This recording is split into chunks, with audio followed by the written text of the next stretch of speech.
Hello, everybody. I hope everybody's doing well and getting ready for what will be this week's heat wave.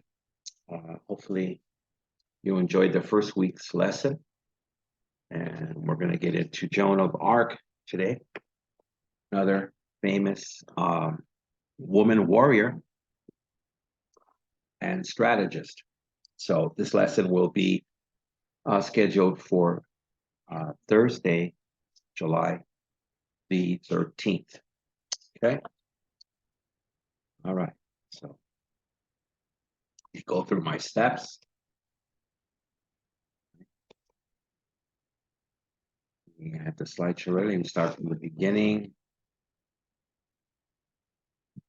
Okay. Some things over. Okay, so again, the school code is HUM 106, Humanities 106.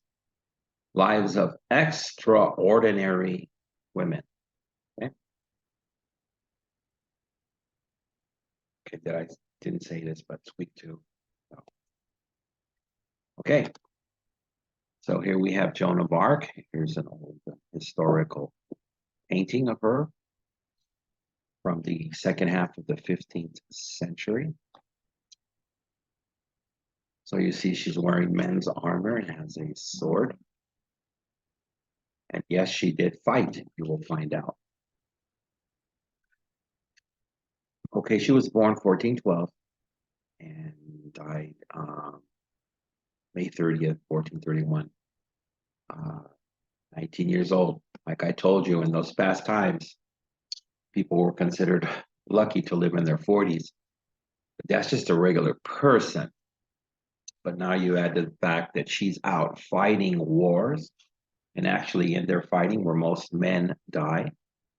And, you get involved in those kinds of things, and that's why you live even a shorter life.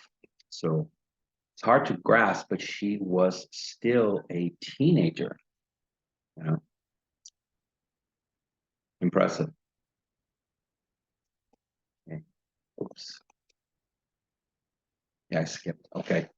Joan of Arc, we won't go through the French pronunciations. I already told you her lifespan, is a patron saint of France. They made her a saint years later after they reviewed her life, and honored as a defender of the French nation for her role in the siege. Siege is another word of attack of Orleans. That sounds familiar to you. That city, later we got to have New Orleans, Louisiana, which was, made by the French. It's named after the city. And her insistence on the coronation or kinging of Charles VII of France during the famous 100 Years' War. Right? Claiming to be actor under divine guidance, which means from God, she felt that God chose her. She became a military leader who transcended gender roles and gained recognition as a savior of France. So, of course, before this time, no women led any European armies, but she was the first. Joan was born to a propertied peasant. Peasant is an old term for poor people. Peasant family at Domremy in northeast France. Please don't hold me to the French pronunciations. I don't have a cold to sound professional. And all Americans know if you want to sound great at speaking French, you have to have a cold. In 1428, she requested to be taken to Charles, later testifying that she was guided by visions from the Archangel Michael, Saint Margaret, and Saint Catherine to help him save France from English domination. Okay, so not only God, but she also felt that she was visited and actually spoken to by the Archangel Michael, Saint Marguerite, and Saint Catherine. Thank came to her according to her. Okay. Convinced of her devotion and purity, Charles sent Joan, who was about 17 years old, to the siege, which was the Battle of Orleans, as a part of a relief army. She arrived at the city in April 1429, wielding her banner. Banner is like a flag, and bringing hope to the demoralized French. That's a good word to know. Demoralized. We still use that today. I could be demoralized as a person. So a quick definition of being demoralized means you have lost probably all hope, so in the present day, many people become demoralized when they declare bankruptcy or they go through a divorce, right? So the French army had just about all given up. 9 days after her arrival, the English abandoned the siege. Interesting. So they stopped fighting. Joan encouraged the French to aggressively pursue the English during the Loire campaign, which culminated or ended in another decisive victory at Patay. So now they won at that city also, opening the way for the French army to advance on Reims unopposed, where Charles was crowned as King of France with Joan at his side. These victories boosted French morale, and morale is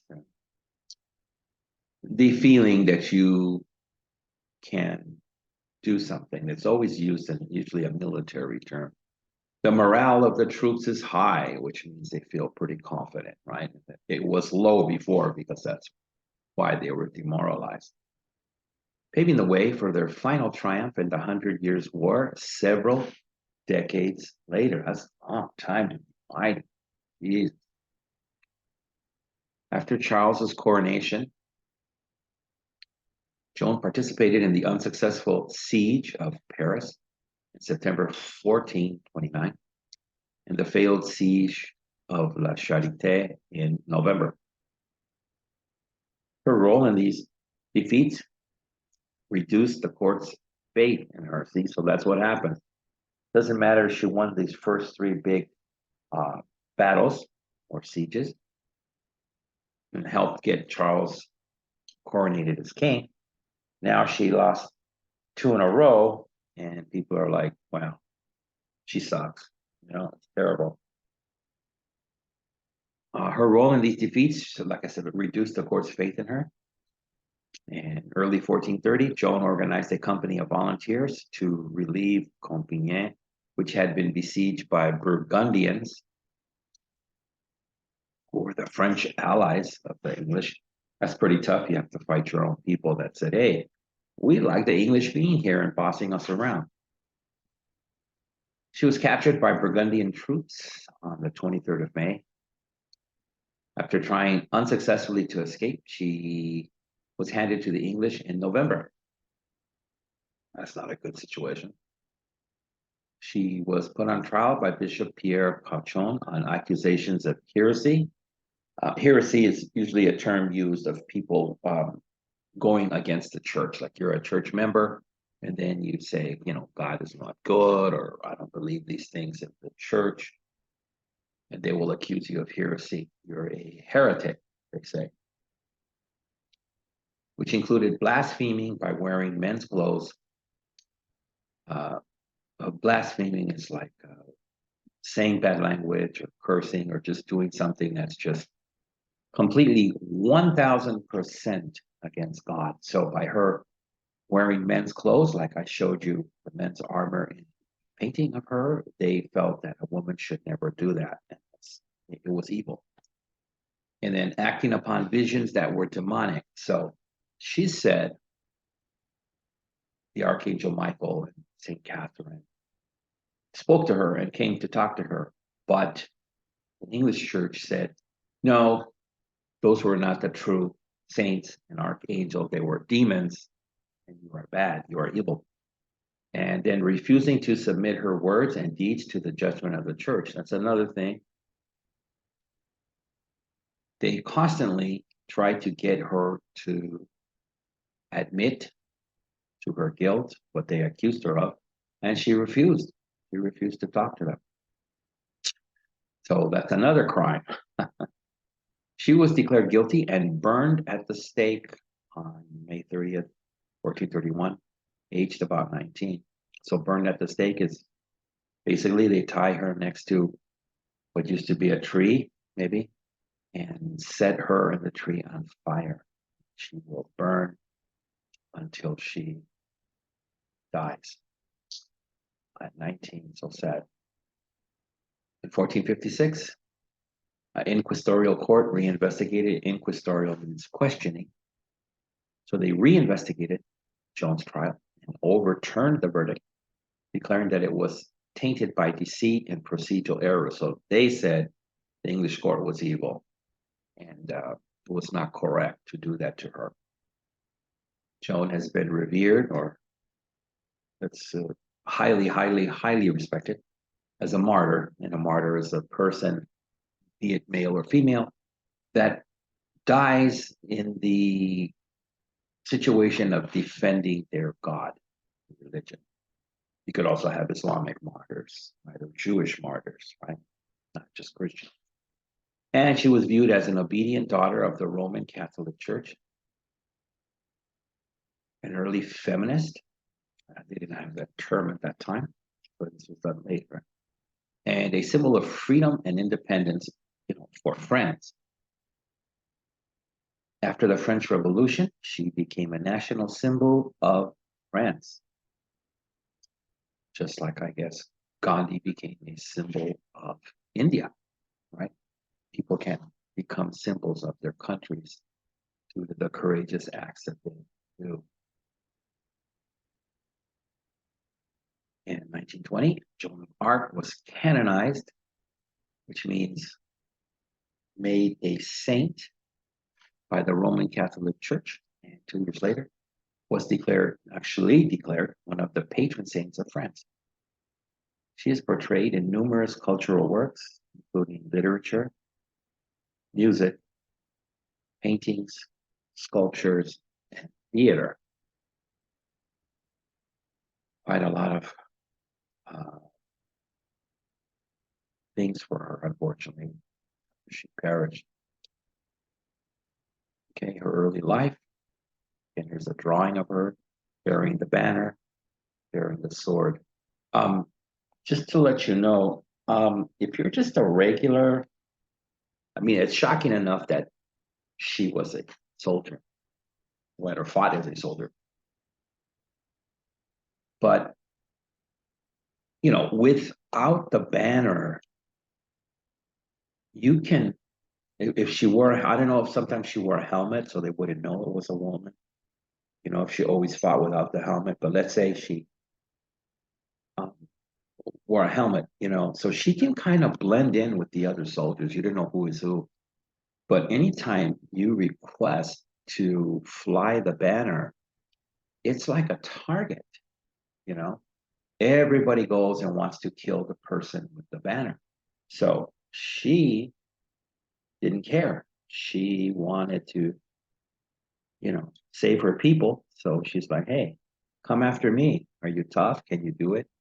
Again, showing her bravery. So to be applauded, this lady.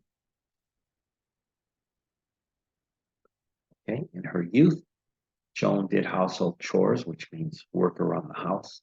I did household chores. I had to cut the grass weekly, take out the trash, make my bed, help my mom wash and dry the dishes. So those were my chores. She spun wool. She helped her father in the fields and looked after their animals because they were peasant farmers. Her mother provided Joan's religious education. Much of Domremy lay in the Duchy of Bar, which we don't have to get into, whose precise feudal status was unclear, though surrounded by pro-Burgundian lands. Its people were loyal to the Armagnac cause. By 1419, the war had affected the area where she lived. And in 1425, Domremy was attacked and cattle were stolen. This led to a sentiment among villagers that the English must be expelled or kicked out from France to achieve peace. Joan had their first vision after this raid. So again, it's going to be a vision, and you'll see who it is. That's when people can have visions of ghosts or religious figures, past family members. Joan later testified that when she was 13, around 1425, a figure she identified as Saint Michael, okay, surrounded by angels, appeared to her in the garden. That was her first vision. After this vision, she said she wept, which means cry, because she wanted to take her with them. So she wanted to go to heaven already. She first inclination or desire was not for fighting, but to go to heaven. Throughout her life, she had visions of Saint Michael, a patron saint of the Domremy area, who was seen as a defender of France. She stated that she had these visions frequently, and that she often had them when the church bells were rung. So she'd be working in the fields, she'd hear the church bells, and these visions would come to her. Her visions also included Saint Marguerite and Saint Catherine, although Joan never specified. They were probably Margaret of Antioch, Catherine of Alexandria, those most known in the area. Both were known as virgin saints who strove against powerful enemies, were tortured and martyred for their beliefs. Isn't that interesting? They were tortured and martyred, killed. So she was visited by these lady saints, and what happened to them is what happened to Joan, as we found out. She was captured, tortured, and killed, and preserved their virtue to the death. Joan testified that she wore a vow of virginity to these voices. So virginity was a very highly prized thing at the time. You're only supposed to give your virginity to your husband. When a young man from her village alleged or accused that she had broken a promise of marriage, Joan stated that she had made him no promises, and his case was dismissed by an ecclesiastical or religious court. That's very funny. You can't see that happening today. What I mean to say is, can you imagine you're dating a girl and you say that she said yes to your marriage proposal, and whether she's lying or telling the truth is not important, but she says, no, I never promised to marry you. And then at this time, he took her to court, and they had to be proved in court. Now you can't take anybody to court. People tell you things all the time. I love you. I hate you. I'm going to kill you. Anything. But so funny, to think, could you do this now? They wouldn't. You have to have proof now. Okay, still, I think if you had a video of your girlfriend saying, I'll marry you, she has free will. If she doesn't want to marry you, she doesn't marry you. Can't take her to court now. During Joan's youth, a prophecy, which is a foretelling of the future, circulating in the French countryside, based on the visions of Marie Robin of Avignon, promised an armed virgin would come forth to promise an armed virgin, which means she had a sword, save France. So obviously she took the role of this. Another prophecy attributed to Merlin. Merlin was English sorcerer, stated that a virgin carrying a banner would put an end to France's suffering, under the English, obviously. Joan implied she was this promised maiden. That was her, she said. I'm telling you. Reminding the people around her that there was a saying that France would be destroyed by a woman, but would be restored by a virgin woman. In May 1428, she asked her uncle to take her to the nearby town of Vaucouleurs, where she petitioned or asked officially the garrison commander, the army commander, Robert de Baudricourt, for an armed escort to the Armagnac court at Chinon. So, of course, at this time, Baudricourt harshly refused and sent her home. In July, Dumouriez was raided by Burgundian forces, which set fire to the town, destroying the crops, and forced Joan, her family, and the other townspeople to flee. So imagine they come to your city. You live, I don't know, in Hollywood, and they come and burn Hollywood to the ground. You have to flee or exit, leave. She returned to Vaucouleurs in January 1429, so almost a year later, completely. Her petition was refused again. But by this time, she had gained the support of two Baudricourt soldiers, Jean de Metz and Bertrand de Coulonges. Meanwhile, she was summoned to Nancy under safe conduct by Charles II, Duke of Lorraine, who had heard about Joan during her stay in Vaucouleurs. The Duke was ill. In fact, she might have supernatural powers that could cure him. So that's interesting. I would hope that he's thinking, maybe we'll give this lady a chance and help us out, fighting. But actually, his first thinking, his first desire was, she might have supernatural powers and she could save me. That's what's more important than France. Obviously, something that she would never do. She would never put herself before liberating France. But, I think most of the people who were dukes would probably been the same action.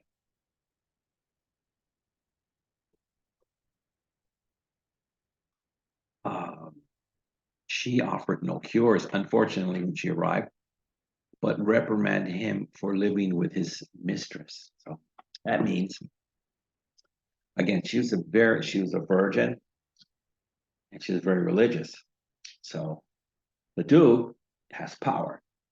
So a lot of people, and it continues to this day,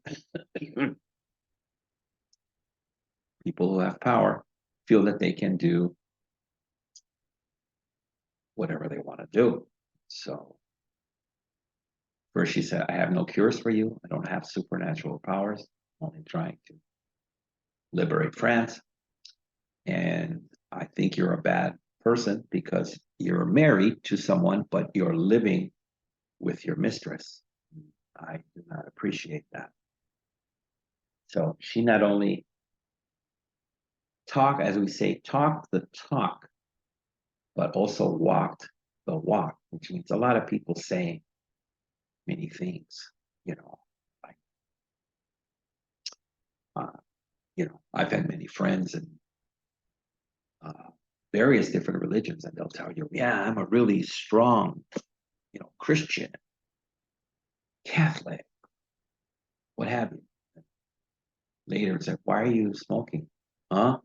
Why are you doing drugs? Why are you drinking alcohol? Your religion prohibits all these things, or, having affairs. I've met men like that too. And they get angry. They don't like that. So, again, it's human nature. So continuing right here, Henry V's brothers, John of Lancaster, first Duke of Bedford, and Humphrey, Duke of Gloucester, had continued the English conquest or taking over of France. Most of northern France, Paris, and parts of southwestern France were under Anglo-Burgundian rule, which means, again, Anglo being the British, and Burgundian were French people who agreed with the British. The Burgundians controlled Reims, the traditional site for the coronation of French kings.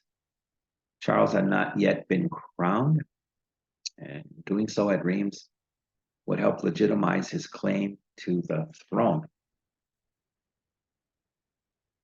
In July 1428, the English had started to surround Orleans and had nearly isolated it from the rest of Charles' territory by capturing many of the smaller bridge towns on the Loire River. Orleans was strategically important as the last obstacle to an assault on the remainder of Charles' territory.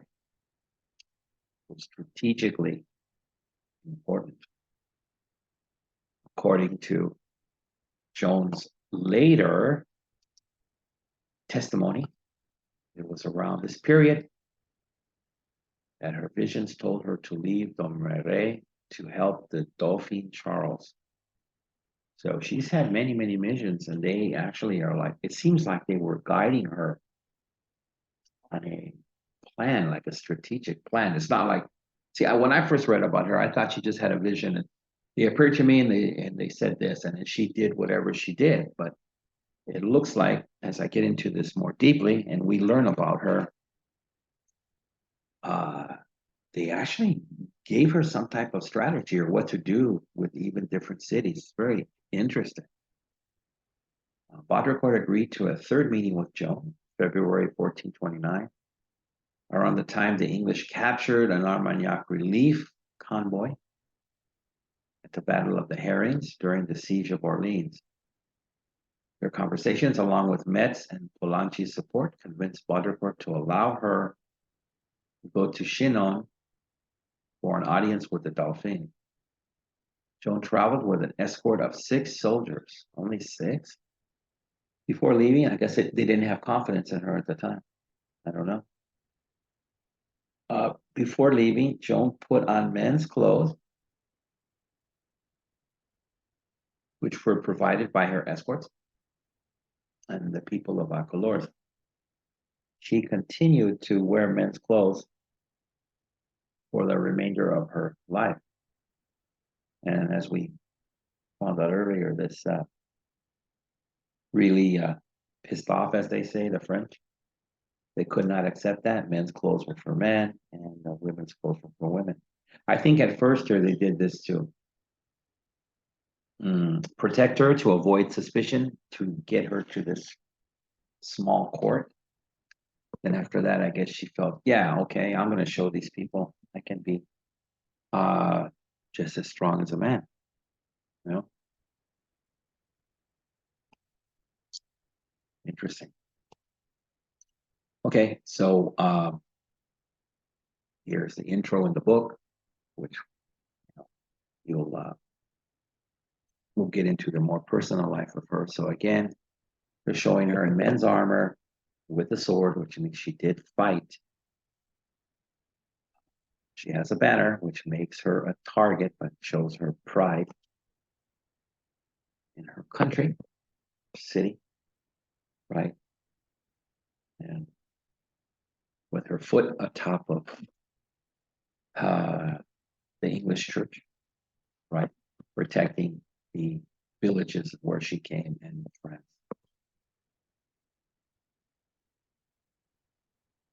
Okay, so she's titled here, A Blazing Light.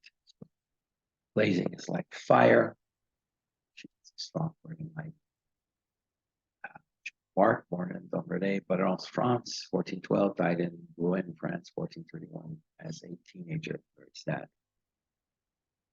French military heroine, which is a female word for hero, and role model of an inspiring leader. She was 13 when it first happened. She was kneeling in prayer in the garden where she always was when the noon church bells rang, when a blazing light, brighter than any sunlight, blinded her. Really intense. This has not been explained before. She heard her name, Jeannette d'Arc, known to history as Joan of Arc, in the unfamiliar voices of 2 women and a man. She heard the voices first before she saw the visions. She believed they were saints, telling her that she had been chosen by God to leave her village and save France from the hated English invaders. Pretty heavy stuff to tell a 13-year-old, right? I'm guessing she was in the middle of puberty at the time. Now she's having these visions from archangels, saints. So wild. Not a common occurrence for most 13-year-olds, right?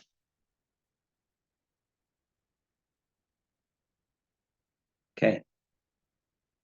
Joan began to hear the voices several times a week, and the instructions were increasingly specific. So this is like what I said earlier. I've come to learn that the instructions were much more specific. Again, a lot of people talk about a vision and they say they see something for a short amount of time and it tells them something short, maybe vague. So this is quite a different situation. Yeah. Although Joan burned with desire to go, she was very excited. Her stern father, which means very strict, had sworn he'd kill any daughter who ran off. So listen to that. You go to your father as a young female teenager, and you say, I want to go save France. And your father tells you, I'm sworn that any daughter who would run away, I would kill her. Wow. Very strange reaction to her request to go and save.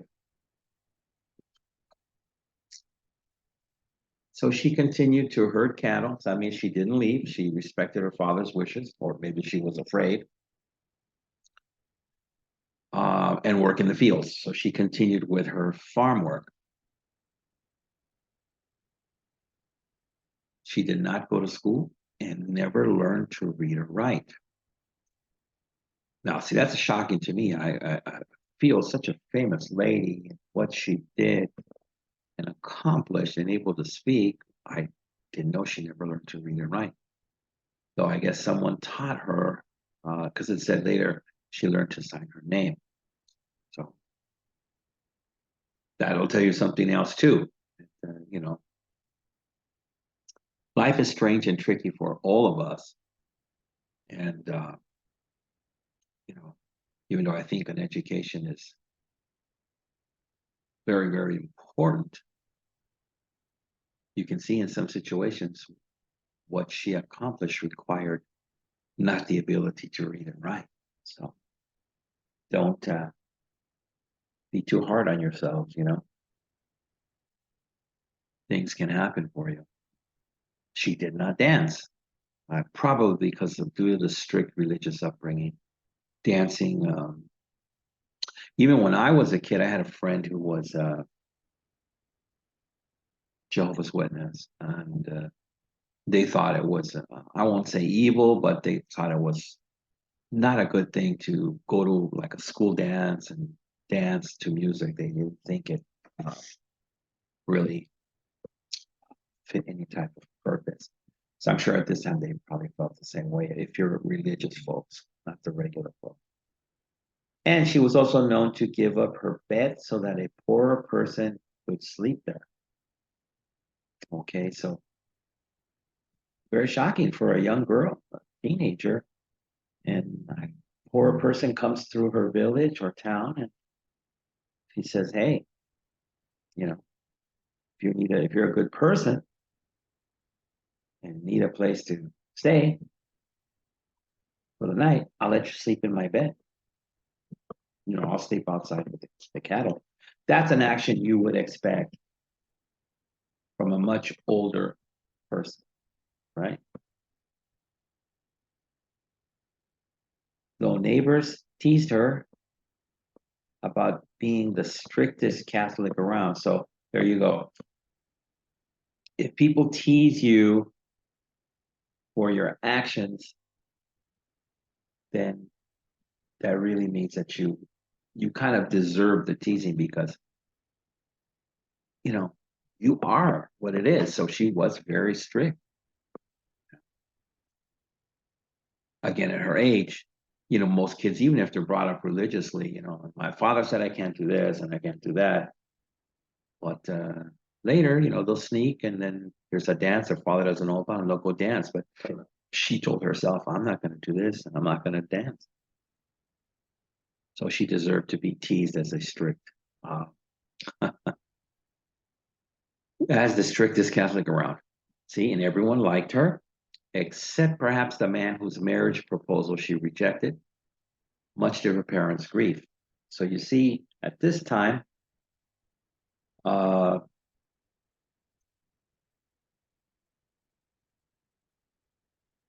it's not like now where it's like the young lady is going to say, I don't care what my parents say, I'm going to marry whoever I want. This time, due to poverty and what have you, if a man that has a little bit of money came around and wanted to marry your daughter,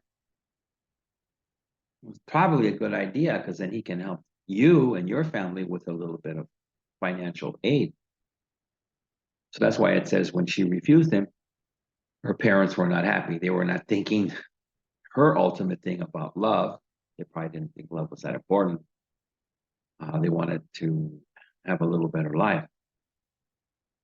And it says here, parentheses, he took her to court over it and lost. So again, that's what I said earlier. You tell your boyfriend now, I don't want to marry you, and then he cannot take you to court. But at this time, you could.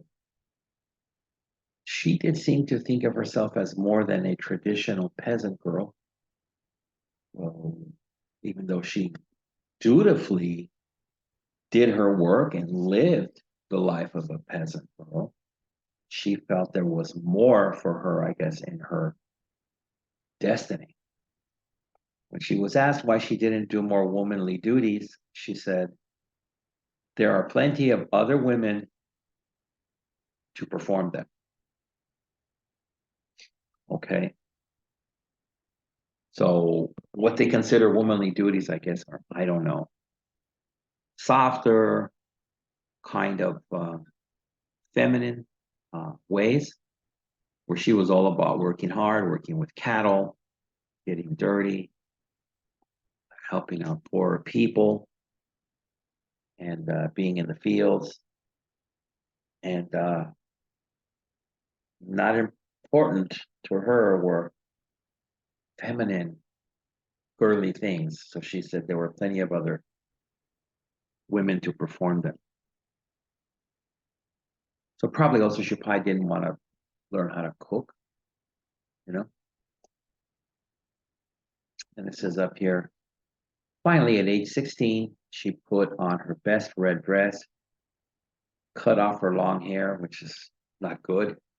Long hair was very valued at the time, and left home under the cover of night. So she escaped at night. She didn't leave during the day and say, Father, I'm leaving. Because remember, he said he would probably have to kill her, right? So it's almost kind of like an eloping where a girl wants to marry someone that their parents don't agree to. So they won't agree to it. So she leaves, right? She goes through the window at night and he's there with a ladder and they run away and run off to get married. Through persistence and shrewdness, she managed to convince the French authorities of her mission.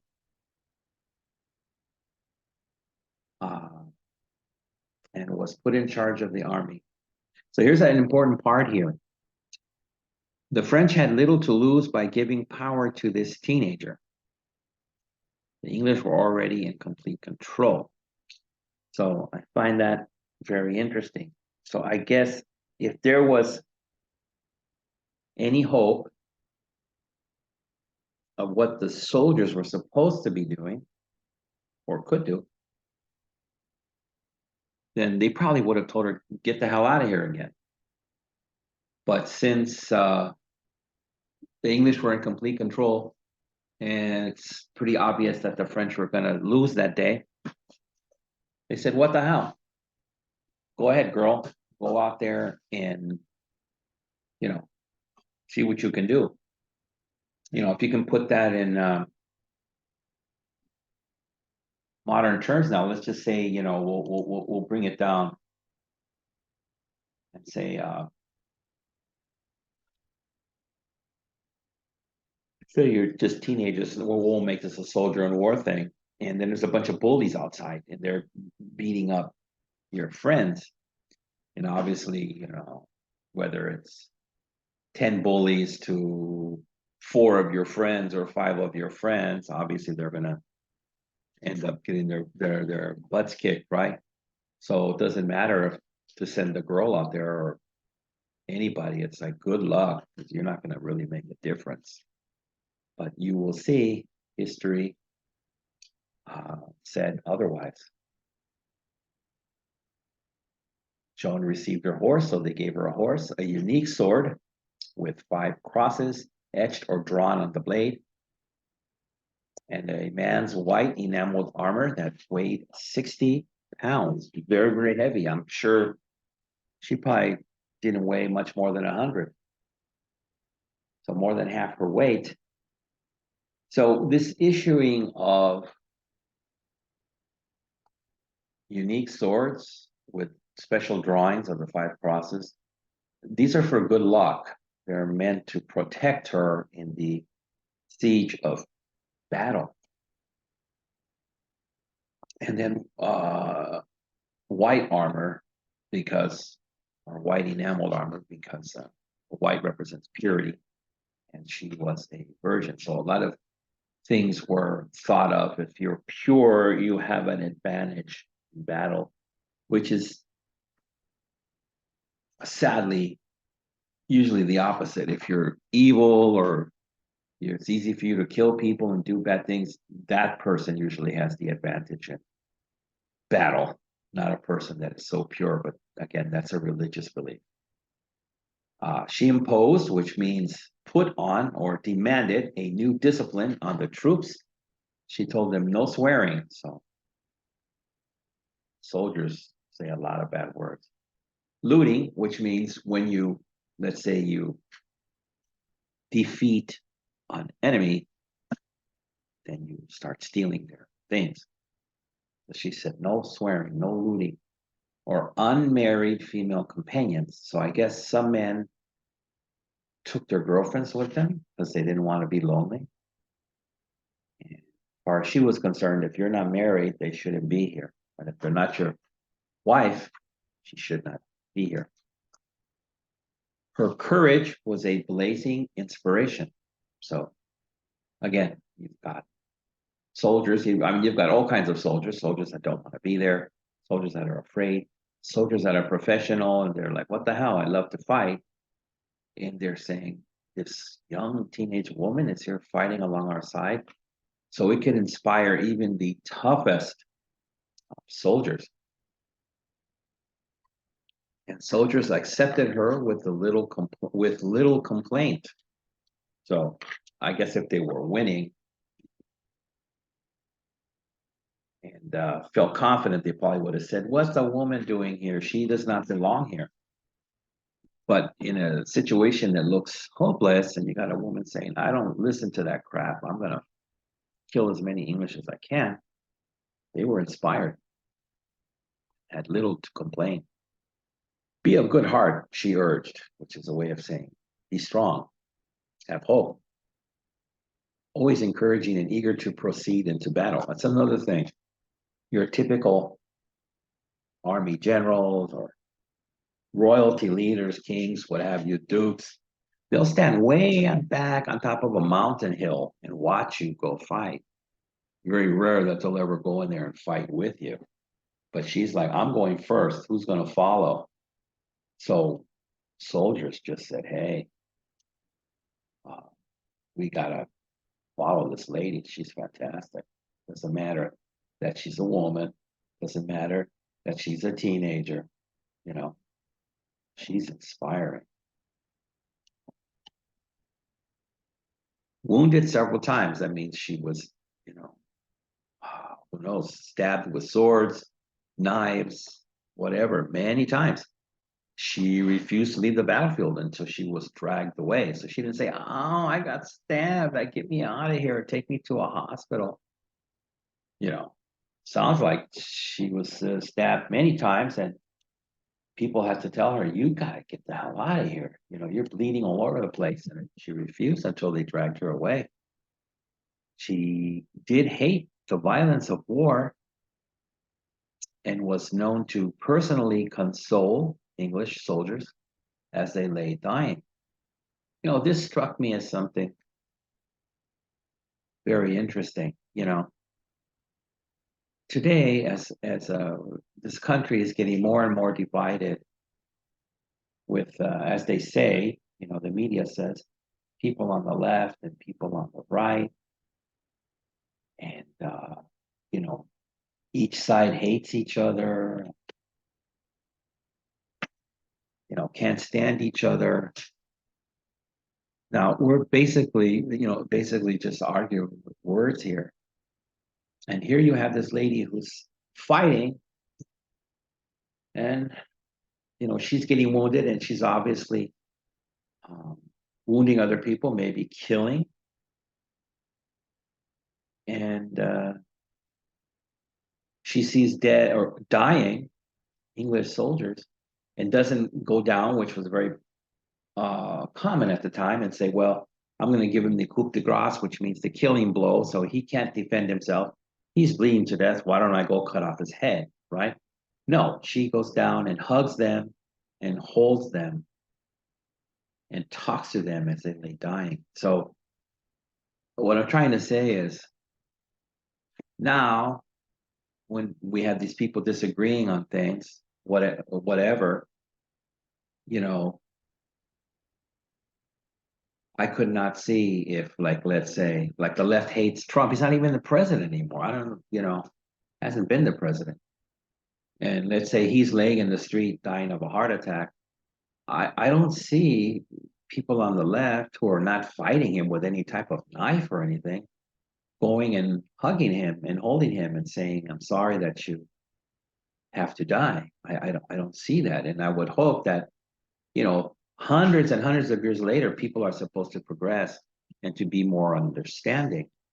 But at this time, you know, you have people trying to kill each other, and they're respecting and having sympathy. It's very interesting. She claimed that she killed only in self-defense. Remember, she's protecting and trying to liberate France from the English. Off the battlefield for protection, she continued to dress as a man. Now, that's interesting. She carried it in her regular everyday clothes instead of just, well, I'm going to dress this way because I'm going to fight as a man, you know, in leggings and a belted tunic of coarse linen. Hmm. Maybe she felt she couldn't be or couldn't wear feminine clothes until the English were kicked out. It seemed as though Joan had been studying battles for 20 or 30 years. Why is this? She was only, you know, fighting from like 17 to 19. She used military strategies not common until centuries after her lifetime. So my question here is, does that mean that these strategies came to her from the visions? The saints told her how to fight because she had no military training. And even if she had, she's using strategies that the military specialists at the time were not even using, and not to be common until centuries later. How did that happen? So her army scored one remarkable victory after another, and Joan became a national heroine. So again, it's like the example I gave you earlier. You know, you've got 10 bullies outside, you've got 4 or 5 friends. Bullies are bigger and stronger. You know they're going to be beaten up, and then this girl comes out there and somehow they have a victory. So put this on a much larger scale. How is she defeating military specialists, older men from France? Interesting. Maybe all the knowledge came from her visions. But in time, the tide turned, which means in time, eventually the French started winning again. One day, Joan, fighting wildly, was dragged off her saddle and taken as a prisoner of war. The English jailed her under the tightest security and put her on trial for challenging the authority of the church, right? It's like, no, the English church says you're bad. You should not fight against us, even though we're your country. Their way of punishing her for trying to overthrow English rule. Yeah, I guess they felt it was destiny that the English should rule there. For 5 months, more than 60 bishops and other clergy questioned, scolded, threatened, and tried to trick her. They're trying to get her to admit her crimes. She would not talk to them. Denied a lawyer or the right to call witness, Joan kept her cool even more heroically than she had on the battlefield, which means she stayed quiet. She did not let them break her emotionally. Expertly evading questions day after day, she was sometimes fatigued, which means tired, but never afraid. She was often defiant, which means she stood against them, still angry, giving answers to the effect of, wouldn't you just like to know? So she's taunting them, teasing them back. I'm sure that, who told you how to do this? Who told you this strategy? How were you able to defeat the armies in these cities? And she would just say, wouldn't you like to know? So this made them upset, probably beyond upset. Now listen to this. You would think that they would, the most thing that would get them angry is that they're losing men, their Englishmen are getting killed in the fields.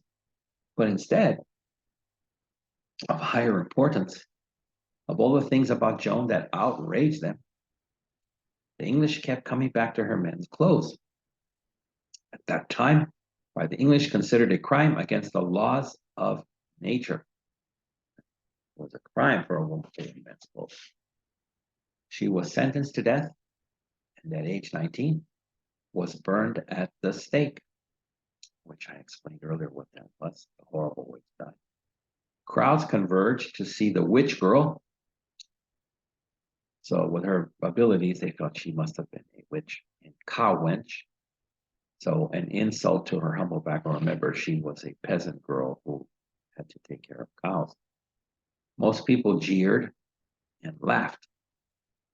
But even some of her enemies wondered whether the execution was a great mistake. Yeah, that they shouldn't have done that. Why? Because it martyred her. It made her a religious hero and made the French people more angry and gave them the courage. If this woman could accomplish this, and then they eventually kicked out the French. If they would have left her alive, then maybe they would not have been strong enough morally to come back and kick the English out. So ever after, 22 years after Joan's death, France ejected the English forever. Then, at the urging of Joan's mother and many supporters, a second trial was held. This time, Joan was quickly cleared of all the charges, and the news was celebrated throughout France. 500 years later, in 1920, 500, wow, she was canonized as a saint by the Catholic Church. Estimated 10,000 books have been written about Joan's life, more than about any other woman in history.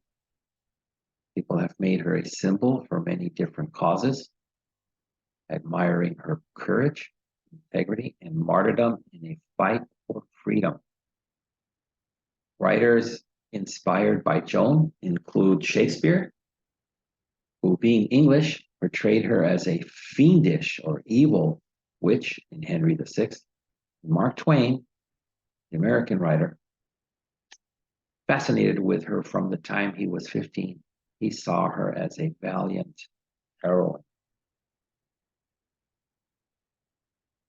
Wow, good stuff. On to the question. So the reading material is done. Yay.